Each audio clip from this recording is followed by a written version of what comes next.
یعنی اس میں وہ چیزیں تھیں جو حضرت موسیٰ علیہ السلام اور حضرت ہارون علیہ السلام کے بقیہ جات تھے، اور حضرت موسیٰ علیہ السلام کا عصا تھا، اور حضرت ہارون علیہ السلام کا عصا بھی اس میں شامل تھا۔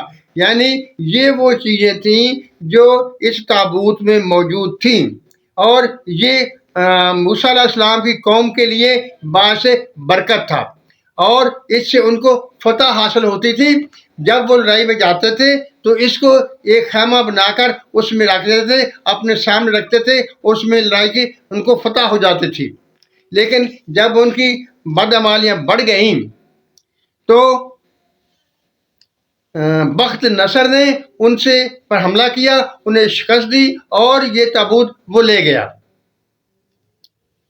اب جب وہ تابوت لے گیا تو اللہ تعالیٰ نے طالوت کی بادشاہی کے لیے یہ نشانی قرار دے دی گئی کہ وہ تابوت فرشتے اٹھا کر لائیں گے۔ وہ کیسے؟ یہ ایسے ہوا کہ جب وہ بخت نصر اس کو لے گیا، تابوت کو لے گیا، تو اللہ تعالیٰ نے ایسا کیا کہ جہاں وہ تابوت کو رکھتے تھے اس شہر میں تباہی و بربادی پھیل جاتی تھی، مختلف قسم کی بیماریاں پھوٹ پڑتی تھیں، اور شہر تباہ و برباد ہو جاتا تھا۔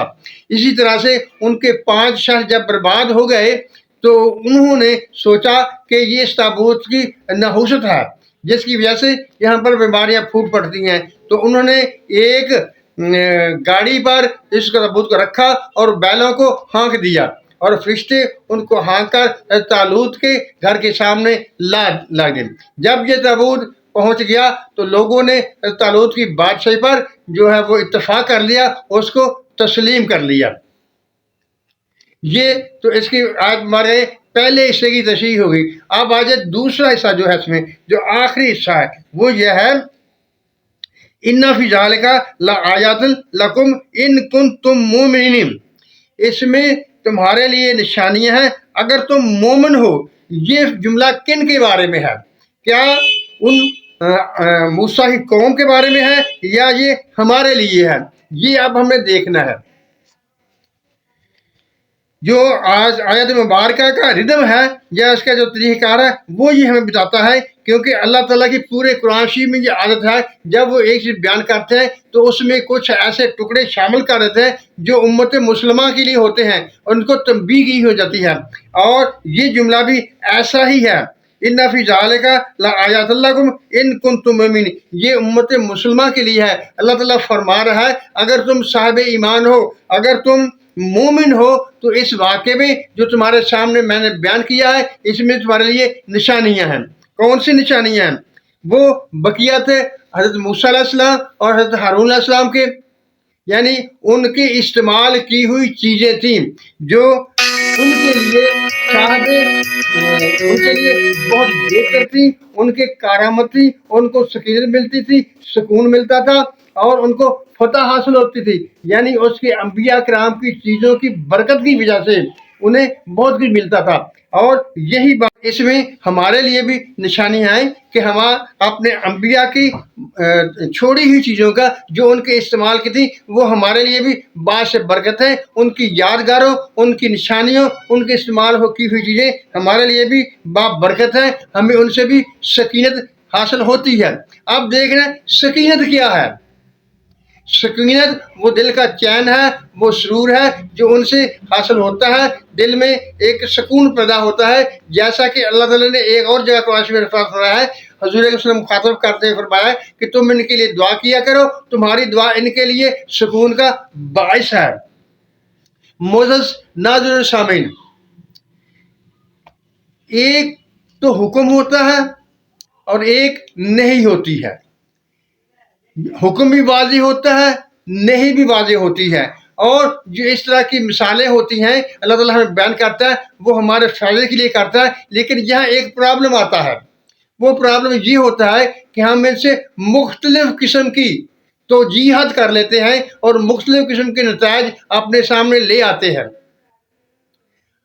اللہ تعالیٰ ہمیں یہ بتا رہا ہے ان آیات میں کہ بزرگان دین، انبیاء کرام کی جو استعمال کی ہوئی چیزیں ہوتی ہیں، ان کا ترقی ہوئی چیزیں ہوتی ہیں، وہ باعث برکت ہوتی ہیں۔ اب میں نے کہا کہ یہ آیت مبارکہ کا آخری حصہ جو ہے وہ کن کے لیے ہے؟ ہمارے لیے ہے یا موسیٰ علیہ السلام کی قوم کے لیے تھا، لیکن یہ واضح یہ ہو رہا ہے اس میں کہ یہ جو آخری حصہ ہے یہ ہمارے لیے ہے۔ ہم کو تنبیہ کی جا رہی ہے کہ تم اپنے انبیاء کے خلافت میں نہ دینا، ان کے استعمال کی چیزوں سے سکونت حاصل کر لینا، ان سے دعائیں لینا۔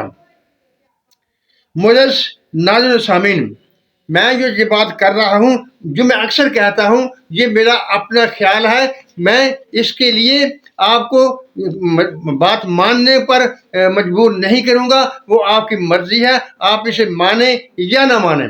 لیکن جو بات مجھے سمجھ آ رہی تھی وہ میں نے آپ کے پاس آپ کے سامنے رکھ دی ہے، کیونکہ کچھ لوگ ایسے ہیں جو اس کو شرک وغیرہ بلاتے ہیں کہ یہ ایسا ہوگا تو شرک ہو جائے گا، لیکن جب قرآن اس کے بارے میں بات کر رہا ہے اگر تو یہ شرک کیسے ہوگا؟ چلو فرض کر لیں ہم کہتے ہیں شرک ہو جائے گا، اگر یہ جملہ موسیٰ کی قوم کے لیے تھا تو ان کے لیے تو شرک نہیں ہوگا، ان سے سکینت حاصل کرنا جس کا ذکر قرآن میں ہو رہا ہے، کیونکہ یہ آیت مبارکہ اللہ تعالیٰ نے ہمارے قرآن میں ہمارے لیے بیان کی ہے، تو ہمارا بھی مقصد ہے یہ ہمارے فائدے کی ہے، ہم نے بھی اس میں سے کچھ حاصل کرنا ہے، جو یہی ہے کہ انبیاء کرام کی استعمال شدہ چیزیں سے ان کی عزت کرنے سے ہمیں سکونت حاصل ہوتی ہے، ہمارے مسائل حل ہوتے ہیں۔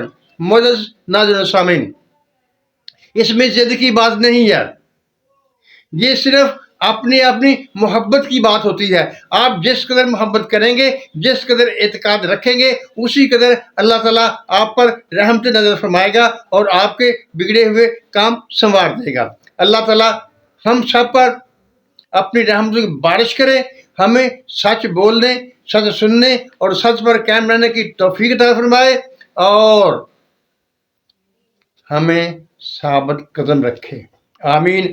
اللہ حافظ۔